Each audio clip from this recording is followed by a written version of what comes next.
Hey, what's going on, guys? Saiyan here, back with another What If on the channel, and Merry Christmas to all those who celebrate it. This year has been, well, pretty bad actually, but let's end it off happily. In return for all your support, I'm making a Christmas special. What if Kami raised Piccolo? Now I know some of you guys are already thinking this is going to be a copy of Plus Ultraman's or Salad Saiyan. And although having some similarities to theirs, it will definitely not be the same and will have my take on it. But definitely check the both of them out. Link in the description. Also, I want to say the next few What If uploads are all going to be What If Kami raised Piccolo, since I wanted to finish the Christmas special as fast as I can, since it is a Christmas special. But let's get right into it. So, in this story, after defeating King Piccolo and arriving on the lookout, Goku mentions something to Kami that gets his attention. He was a little confused on how he survived in the first place, since, his life was kind of linked to Piccolo. To his knowledge, he should be dead right now. But Goku mentions an egg that King Piccolo spit out, and Kami's eyes widen. Oh, Kami, why are you so careless? He now knows how he's still alive. King Piccolo's last egg hatched, and therefore allowed his life to carry on within the child. Both Goku, who's a little healed up, and Kami head down to the earth, where they seek to find Piccolo. Kami senses him, and takes Goku to a forest, heading near it. A little further, there's a house, and it's starting to be set on fire. Kami does a swift motion with his hand, blowing it out. Inside the house is a family sitting across from Piccolo. As Goku and Kami look for the thing, they find it, and although when they do, they don't know what to think. It's just a child. They were expecting some demon. Although this child is little, he grows extremely fast, already looking like a toddler. Not just that, but he's extremely evil. Right as he sees Goku, hatred fills his eyes, as he tries to lunge at him. But Goku is much stronger than him right now. All he does is punch him in the face, sending him crashing through the wall of the house, and further back. Piccolo is knocked out.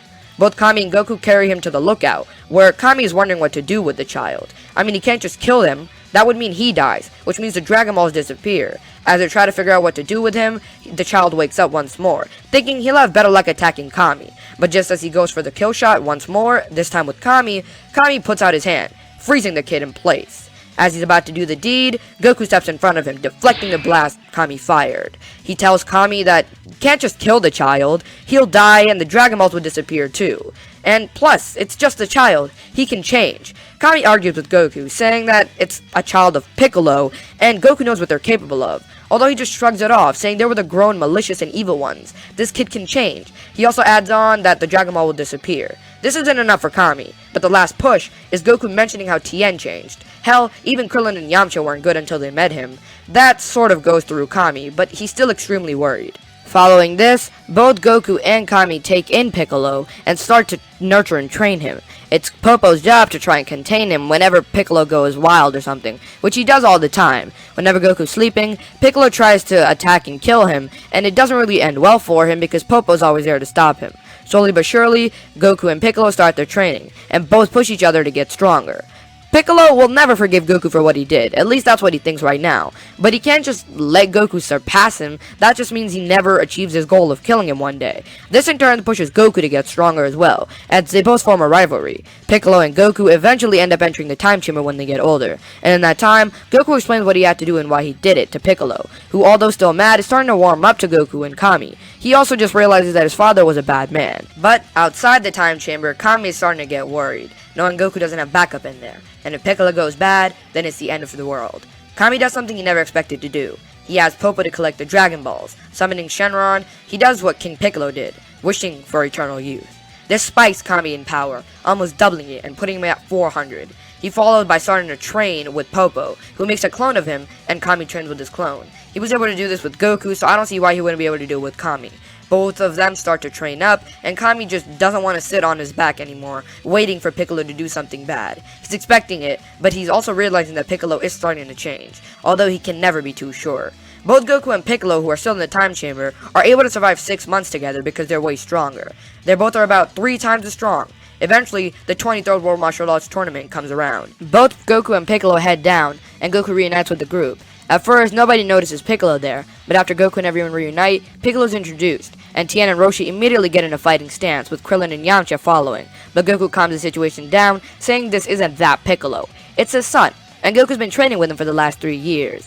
Yeah, that doesn't convince anybody, especially not Tien, who's disgusted that Goku would team with a Piccolo. This is gonna come in later, but with the tension starting, everybody goes to sign their names up, and the first fight is going to be Piccolo versus Krillin. This time around, Piccolo fights respectfully against him, bowing before starting. as Krillin starts to see what Goku was talking about. Both of them start their fight, and Piccolo holds back, but still takes out Krillin relatively easily. The next matchup is between Tien and Goku, and their fight goes practically the same, except Goku has much heavier weights, but is still able to easily defeat him. The main match, of course, being Piccolo versus Goku. I do want to mention, Shen was never there due to Kami not needing to seal away Piccolo, so this fight goes practically the same, except Piccolo isn't aiming to kill and takes this like a friendly match, same as Goku. When the fight starts to kick off and both start using Ki Blasts and such, they're very careful not to kill anyone by accident. Piccolo and Goku are pretty even, both being far stronger than in the original. They seem to trade blows and can't get the upper hand on the other. Eventually they get to their max power, standing off with each other, with Goku making the first move, sending a punch towards Piccolo, which he counters with a kick. Goku fires a Kamehameha, which Piccolo deflects. Almost nobody's able to keep up with the two. Even Tien is having trouble, and he's the strongest there, besides the other two that are fighting right now. But Piccolo has a trump card. Unlike Goku, he has some special techniques limited to just him.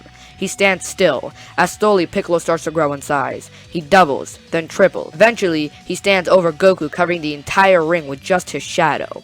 Piccolo uses gigantification technique, which he has better use of. He still dreamed of defeating Goku even if he wasn't evil, so he practiced this in the time chamber. Piccolo is better at working around the whole being huge disadvantage, but Goku being small and Piccolo huge still isn't completely in his favor. Goku is able to maneuver around the huge Piccolo much easily, but his huge limbs and legs are easily able to get the upper hand on Goku, sometimes doing massive amounts of damage. Eventually, Goku would get up to his nose and use the feat Kamehameha, something he'd been working on.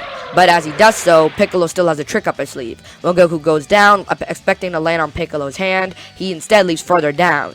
As he sees, Piccolo's arm is shrunk, but his body is still huge. And that's not it. Goku's vulnerable while floating in the air, and doesn't know how to fly yet, so Piccolo enlarges his arm once more as it attacks Goku, sending him crashing into the ground. As Piccolo redirects his arm, he picks him up once more, but then crashes him down to the ground once again. Goku uses another feat Kamehameha, boosting him up. This time he lands with enough force to push Piccolo downwards. Piccolo then attempts to evade falling out of the ring by shrinking back down, and it works. But Goku was expecting this, and it's prepared. He lunges in, landing a flurry of punches to Piccolo, and followed by something he calls a Super Kamehameha. It's basically a bigger and more focused one, and Piccolo puts his hands out, trying to push it back, but he's unable to do it forever, as he's then knocked out of the ring. As he falls, he looks down at his burned hand, angered at losing, but glad he got to test his powers against Goku. Speaking of, Goku goes to the edge of the ring as he goes to give Piccolo a hand. Reluctantly, Piccolo takes it, expecting to, get some sort of congratulations from everybody else. They're all much happier to see Goku win, though. Piccolo and Goku then need a Senzu Bean, and at the end of the day, it came down to Goku having much more skill, and much more skill using his techniques. I mean, it is understandable considering Goku's around 18 and Piccolo only 3. But afterwards, Goku and Piccolo go their separate ways, depart for a while, with Goku getting married and even having a son. Piccolo, on the other hand, heads back to the lookout, and is still kind of weirded out by the whole young Kami. Even though Kami is still a bit distant from Piccolo, he has begun to soften up, and vice versa. One day, out of the blue, Kami tells Piccolo he's proud of him. Piccolo is shocked to hear this, and gives a nod. Following this, Kami begins to teach Piccolo about the Dragon Balls and things he knows. He's been on the earth for centuries and probably knows a lot of techniques and skills. He's finally starting to be a mentor to Piccolo. While he is happy about all this, Piccolo thinks he would benefit much more if somebody else came to look at and train with him. Kami's not sure about this, but he's interested in what Piccolo had in mind. Piccolo looks at his options. Roshi's cool, but he's old and usually busy doing things. Yamcha's into baseball and Bulma. Krillin is at Kame House most of the time with Roshi, but then it's Sparks. How about that Tien guy? He seemed very powerful out of all of them. Kami sighs, knowing Tien is a good option, but also concerned, considering King Piccolo did nearly kill him, and Tien was the most agitated at seeing Piccolo. Tien is invited over, and after some debating, Chatsu is able to convince him to go. He flies up there, but Kami flings him off, saying there's only one way to get up. Tien climbs Korin Tower and meets Korin, even ended up drinking the sacred divine water. The ultra divine water does nearly kill Tien, but he's able to survive. This shocks everybody, considering that Goku was the only one able to ever survive that. But Tien climbs Korin Tower and faces off to Piccolo, who puts his hand out. But that's where we'll be leaving things for right now. So what did you guys think about this part? Did you like the changes I made from other people that did this what if? And how do you think Tien will react to Piccolo? Will they form some sort of rivalry? Leave any thoughts and suggestions down in the comments. I'll make sure to respond. But you need to make sure to like and subscribe and hit the bell to be part of the Super Saiyan 4. That will make my Christmas. And once again, Merry Christmas to all of you that celebrate it. Like I said, the following What If videos are all going to be What If Kami raised Piccolo, because I would like to finish the Christmas special relatively around Christmas. But with that, thank you so much for watching, and I'll see you in the next one.